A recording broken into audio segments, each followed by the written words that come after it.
പ്ലാവിന്റെ ഏരൊക്കെ വെട്ടിവിടാൻ പറയുന്നല്ലേ, എന്നാലേ തടി വണ്ണം വെക്കത്തുള്ളൂ. നോക്കി മാതാവേ,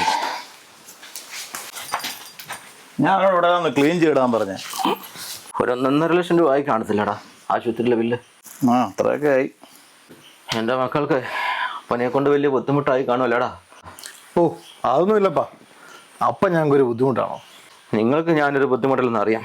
പക്ഷെ അവൻ ആ തലതെറിച്ച സന്താനം അവനെന്തീ എവിടെ കിടക്കുവോ? ആർക്കറിയാം അവൻ്റെയൊക്കെ കാര്യം. ഇത്രയും ദിവസം ഈ കിടപ്പ് ആശുപത്രി കിടന്നിട്ട് ആ നശിച്ചവനൊന്ന് തിരിഞ്ഞു പോലും നോക്കിയില്ല. അപ്പം ഞാൻ വരാഞ്ഞത് തോട്ടത്തിൽ തിരക്കായിരുന്നു, പണിക്കാരൊക്കെ ഉണ്ടായിരുന്നു, അതുകൊണ്ടോ. വന്നില്ലേലും നീ ഇവനെല്ലാം നോക്കി ചെയ്യുന്ന എനിക്കറിയാടാ. അപ്പാ ഞങ്ങൾക്ക് ഉടനെ ഇറങ്ങണം. പിന്നെ ഇവിടെ കൂട്ടിനാരേലും വേണ്ടേ? ഞാൻ അവനെ ഒന്ന് വിളിച്ചു നോക്കട്ടെ. അവൻ്റെ വണ്ടിയൊന്നും മുറ്റത്ത് കാണുന്നില്ലല്ലോടാ. കൂട്ടും കൂടി ചന്തയായിട്ട് നടക്കുക. ഈ അപ്പൻ എങ്ങനെ അറിയിച്ചാലും ആ നശിച്ചവൻ അറിയണ്ടല്ലോ. ചേട്ടാ, ഇത് ജോജിയുടെ വീടല്ലേ? അതെ, ആരാ? അവനിവിടെ ഇല്ല, ഒന്ന് വിളിക്കാവോ? ആ എണ്ണം കെട്ടവൻ ഇവിടെ ഇല്ല. എന്തെങ്കിലും പ്രശ്നം ഉണ്ടെങ്കിൽ അവനുമായിട്ട് പറഞ്ഞു തീർത്തോണം. അയ്യോ, പ്രശ്നം ഉണ്ടാക്കാൻ വേണ്ടി വന്നൊന്നുമല്ല. ഇന്ന് അവൻ രാവിലെ അവൻ്റെ ബൈക്ക് എനിക്ക് വിറ്റായിരുന്നു. അവൻ ബൈക്കും പറ്റുമോ? അവൻ അതും വിറ്റ് കള്ളു കുടിച്ച് കാണും. കുടുംബം നശിപ്പിക്കാനുണ്ടായി. അയ്യോ, അങ്ങനല്ല കേട്ടോ. അവൻ്റെ അപ്പൻ അർജൻറ്റായിട്ട് സർജറിക്ക് കുറച്ച് പൈസ ആവശ്യമുണ്ടെന്ന് പറഞ്ഞിട്ടാണ് രാവിലെ എൻ്റെ അടുത്ത് ബൈക്ക് കൊണ്ട് വിറ്റത്. എടാ, നിന്നെ വിശ്വസിപ്പിച്ച മുതലല്ല ആ സാധനം. പിന്നെ അതുകൂടെ കൊണ്ട കളയെന്ന് പറഞ്ഞാൽ ഞാൻ പിന്നെ നിന്നെ ചെയ്യണ്ടേ? എടാ ഒരു മിനിറ്റ്. ഹലോ. ജോജി, നീ എവിടെയാടാ? എടാ സാമേ, എടാ ഞാൻ ഒരു ശകലം പ്രശ്നത്തിലാണ്. എടാ ഞാൻ നിന്നെ തിരിച്ചു വിളിച്ചപ്പോരേ. വെക്കല്ലേ. എന്താ പ്രശ്നം എന്നൊന്ന് പറയാൻ പറ്റുമോ? ഒന്നും പറയണ്ടാ.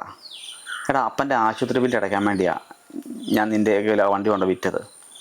പക്ഷെ പൈസ തികഞ്ഞില്ല. ഞാൻ എൻ്റെ കൂട്ടുകാരൻ്റെ വൈഫിൻ്റെ ഒരു മാല മേടിച്ചു പണയം വെക്കാൻ. അതിപ്പോൾ മിസ്സിങ്ങാണ്. എവിടെ പോയെന്നൊരു പിടുത്തവും ഇല്ല. എടാ, ഞാനിപ്പോൾ നിൻ്റെ വീട്ടിലുണ്ട്. നിന്നെ ഇവിടെ കണ്ടില്ല, അതാ വിളിച്ച്. എന്നാ സമയകാര്യം?